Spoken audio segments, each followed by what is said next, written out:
Just have a chat, see what you know, see what you don't know. Give you 5 minutes.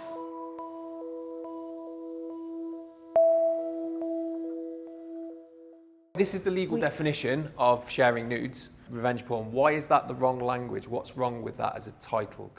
We know that schools, like elsewhere in society, some behaviours that are quite toxic have become normalised.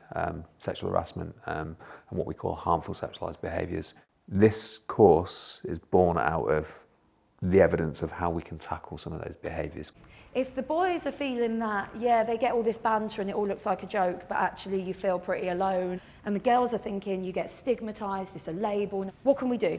Whether we're talking about porn or whether we're talking about any form of sex and relationship interaction or learning experience or whatever it might be, it's about how do we create self-aware, critically engaged, reflexive young people. With everything like around sex for people our age, it's just very, don't do this, don't do that. If you do this, you're a slut. If you do, Yeah. Whereas when you guys are teaching it, it's like normal. You're in control or not in control. Does that make a difference to them? People don't want to talk about it if it's like a shameful environment, but like in there, it's like about it. So it's not. So we're Yeah, trying it's to like get rid of the shame. dedicated, yeah. Also, it's like very much group discussions. Yeah, it was a lot more open. Yeah. This entire process is about introducing them to conversations that are designed to improve their levels of literacy. So they'll learn about porn, we'll meet the concerns of adults, but through backing off and thinking about it within that real ecology of sex and relationships for young people. I think it's nicer that it's not just touching on the subjects that a syllabus is telling the teachers you have to teach this. You know, it's more going into all sorts of relationships in different contexts and, you know, what those different meanings can mean to different people. Would you tell your parents?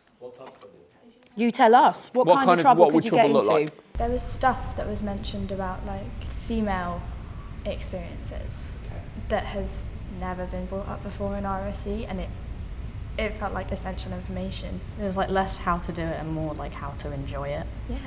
Which I think it might be uncomfortable to talk about, but I think is really important. It's about building their willingness, their ability to have safe, pleasurable, healthy interactions with each other. Because if we can really start talking about some of this stuff, then the conditions in which sexual harm occurs start to become resolved. And do you remember when we talk about consent, power was part of that? If there's an imbalance of power, it's not consensual.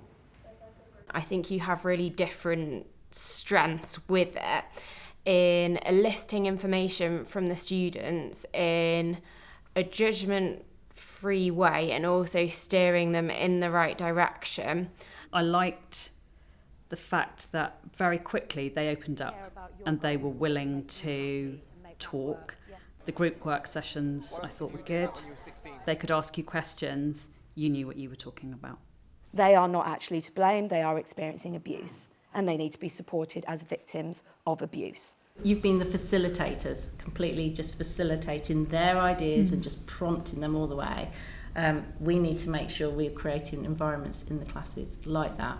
But then that, again, relates to training of the teachers and their confidence levels. It is highly skilled work, and we need to give it the esteem that it deserves. It takes confidence, and that's something we need to invest in as well, in like cultivating that team and training them. Most people who are a maths teacher have done a degree in maths. They've learnt maths since they were a small child, whereas I've never met a teacher who has had more than an hour or a day's worth of training of RSE. I'm unaware if anyone can do teacher training and get an RSE teacher qualification, ruling out anyone to be a subject specialist. Why do we collectively jump on the bandwagon and help the shamer rather than the shamey? Are they words? I don't know. I think I made them up. Tell me.